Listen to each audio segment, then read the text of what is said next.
नमस्कार,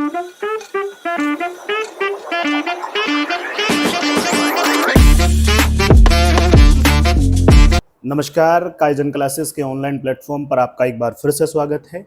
आज के अपने इस लेक्चर में हम नेशनल करंट अफेयर से संबंधित चीज़ों को डिस्कस करेंगे।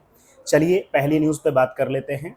आज की हमारी पहली न्यूज़ है 5 अप्रैल 2025 को राष्ट्रपति द्रौपदी मुर्मू की मंजूरी के बाद वक्फ, जो कि बड़ा ही चर्चित एक संशोधन बिल रहा था, वक्फ संशोधन अधिनियम 2025 आधिकारिक रूप से कानून बन गया है। जैसा कि आप जानते हैं कि किसी भी अधिनियम को बनने के लिए यानी एक्ट को बनने के लिए शुरुआत में बिल पेश किया जाता है। उस बिल को दोनों सदनों में यानी लोकसभा और राज्यसभा में पास कराया जाता है।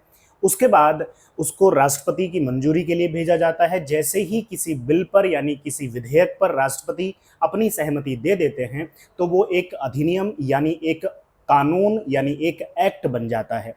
तो राष्ट्रपति द्रौपदी मुर्मू की वक्फ संशोधन अधिनियम 2025 पर अपनी सहमति कब मिली है? वो मिली है 5 अप्रैल 2025 को। अगर हम इस संशोधन या इस अधिनियम पे बात करें तो यह भारत में वक्फ संपत्तियों की प्रशासनिक गतिशीलता में एक महत्वपूर्ण बदलाव को दर्शाता है। ये जो संशोधन किया गया है ये वक्फ की जो संपत्तियां हैं उनमें प्रशासनिक गतिशीलता को बढ़ाएगा, उसमें नया बदलाव लाएगा।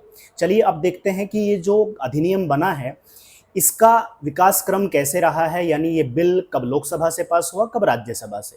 तो 2 अप्रैल 2025 को लोकसभा से इस वक्फ संशोधन अधिनियम 2025 को पास किया गया और 3 अप्रैल 2025 को राज्यसभा से और 5 अप्रैल को राष्ट्रपति की मंजूरी मिली।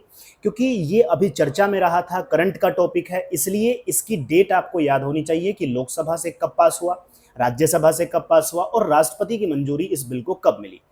अगर हम बात करें वक्फ अधिनियम 1995, यहाँ पे एक सवाल, जैसा कि प्रीवियस ईयर में आप देखते हैं कि आयोग आपसे पूछता है कि हाल ही में जो वक्फ संशोधन अधिनियम 2025 आया है ये निम्नलिखित में से किस अधिनियम में संशोधन हुआ है। हमने देखा कि एक संशोधन बिल पेश किया गया था, तो कौन सा अधिनियम था पहले जिसमें संशोधन लाया गया है? तो वक्फ अधिनियम 1995 में। इसमें लगभग 40 संशोधन करने की बात की गई थी बिल में, लेकिन जब इसको पेश किया गया उसमें बाद में बात हुई, चर्चा हुई, विचर्चा हुई, तो 2025 में इसमें 14 संशोधनों को मंजूरी मिली। 40 पेश किए गए थे, उसमें से 14 यानी 14 संशोधनों को मंजूरी प्राप्त हुई और उसके बाद में ये मिला। अगर हम इन 14 संशोधनों में से देखें तो इसमें 5 बड़े ही महत्वपूर्ण संशोधन हैं जो जिनको मंजूरी मिली है, जो इस बार संशोधित हुए हैं। अब आपसे ये संशोधन, जो 5 महत्वपूर्ण संशोधन हम आपको बता रहे हैं, हो सकता है एग्जाम में स्टेटमेंट की फॉर्म में आपको देखने को मिल जाए।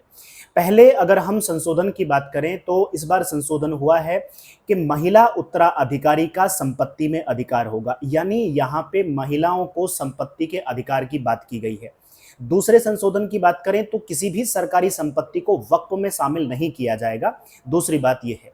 तीसरी बात पे बात करें तो संपत्ति पर स्वामित्व को जिला कलेक्टर तय करेगा।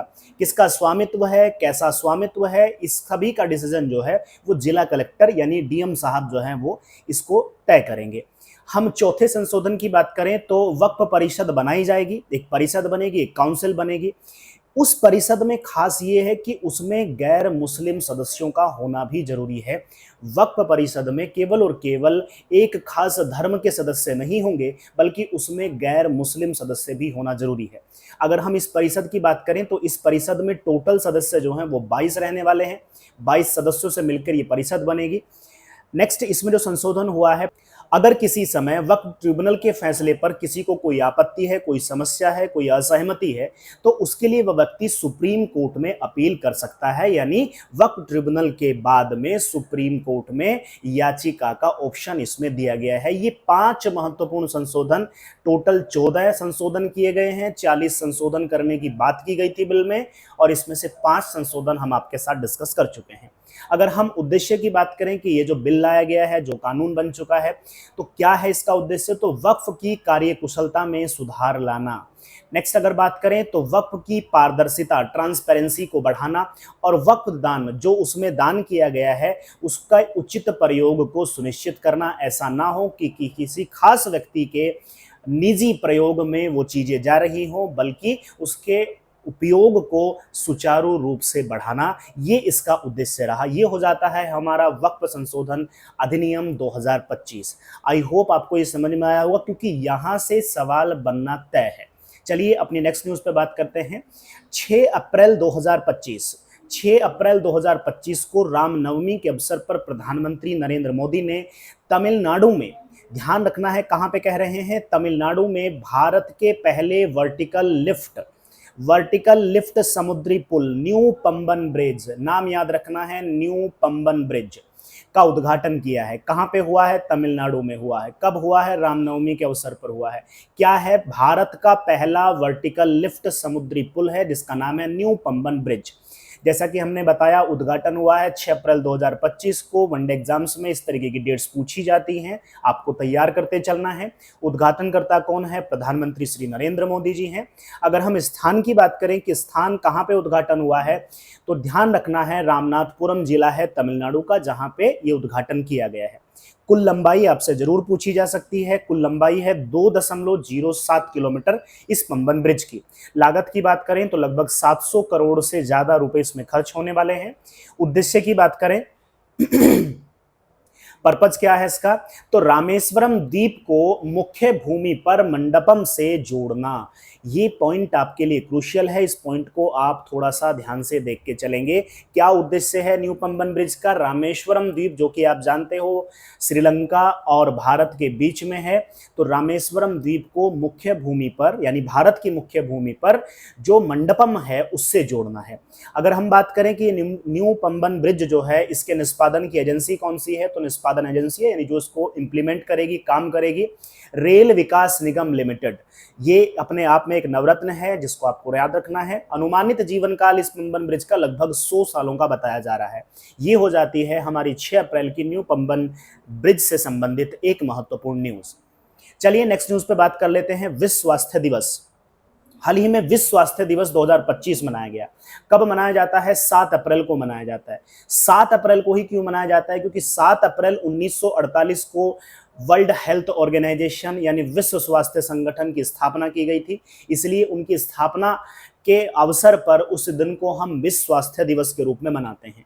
अगर हम बात करें इस बार हमारे लिए क्या खास है जो याद रखना है, तो विश्व स्वास्थ्य दिवस 2025 की थीम रही स्वास्थ्य शुरुआत आशापूर्ण भविष्य। स्वस्थ शुरुआत आशापूर्ण भविष्य, ये आपको याद रखना है। फोकस किस चीज पर किया गया है इस बार जो स्वास्थ्य दिवस मनाया? फोकस वाले पॉइंट को आपको ध्यान रखना है। जो बच्चे मेंस के लिए प्रिपेयर कर रहे हैं अपने आप को, वो भी ऐसे पॉइंट्स को, की पॉइंट्स को अपने नोटबुक में लिख के रखें, क्योंकि जब कभी आपको विमेन एम्पावरमेंट को, विमेन वेलफेयर को, या समाज के किसी वल्नरेबल सेक्शन के प्रमोशन पे बात करनी होगी, तो आपको ऐसे पॉइंट्स करंट से जोड़ के वहां पे लिखने होंगे। फोकस एरिया की अगर हम बात करें तो मातृ और नवजात शिशु स्वास्थ्य पर इस बार मेन फोकस रहा है, यानी जो महिलाएं हैं और जो नवजात शिशु हैं उनके स्वास्थ्य पर ध्यान दिया जाए। ये स्वास्थ्य दिवस की थीम में फोकस करके रखा गया। महत्वपूर्ण क्यों है कि जो हमने फोकस एरिया रखा मातृ और नवजात शिशु, ये क्यों हमारे लिए महत्वपूर्ण है? क्योंकि हम जानते हैं विश्व में मातृ मृत्यु दर और नवजात शिशु मृत्यु दर और मृत जन्म दर बहुत उच्च है। ऐसे समय में जब ऐसी सिचुएशन हमारे सामने मौजूद है कि मैटरनल जो हमारी मृत्यु दर हैं वो ज़्यादा बढ़ रही हैं, जो नवजात शिशु मृत्यु दर है वो ज़्यादा है, और मरे हुए बच्चों के जन्म ज़्यादा हो रहे हैं, ऐसे समय में अगर विश्व स्वास्थ्य दिवस की थीम मातृ और नवजात शिशु हो तो वो हमारे लिए महत्वपूर्ण हो जाता है। अगर हम इस स्वास्थ्य दिवस में लक्ष्य की बात करें कि हमने टारगेट क्या रखा है, हमें कौन कौन सी चीज़ों को अचीव करना है, सुरक्षित गर्भधारण को बढ़ाना है। दूसरे पॉइंट पे बात करें तो मानसिक स्वास्थ्य सहायता मिलनी चाहिए, इसके ऊपर हमें काम करना है। तीसरा है प्रसव के उपरांत देखभाल को हमें बढ़ावा देना है, और चौथा है बेहतर बुनियादी ढांचे को सुनिश्चित करना। ये इस बार के विश्व स्वास्थ्य दिवस के हमारे लक्ष्य रहने वाले हैं। तो चलिए मिलेंगे इस तरीके से नई वीडियोस के साथ में। इस तरीके से लगातार करंट अफेयर्स हम आपके लिए, हमारी पूरी टीम आपके लिए पहुंचाती रहेगी। आप हमसे जुड़े रहें। अगर चैनल पर नए हैं तो सब्सक्राइब कीजिए और लोगों के साथ में शेयर कीजिए ताकि हमारा मोटिवेशन बना रहे।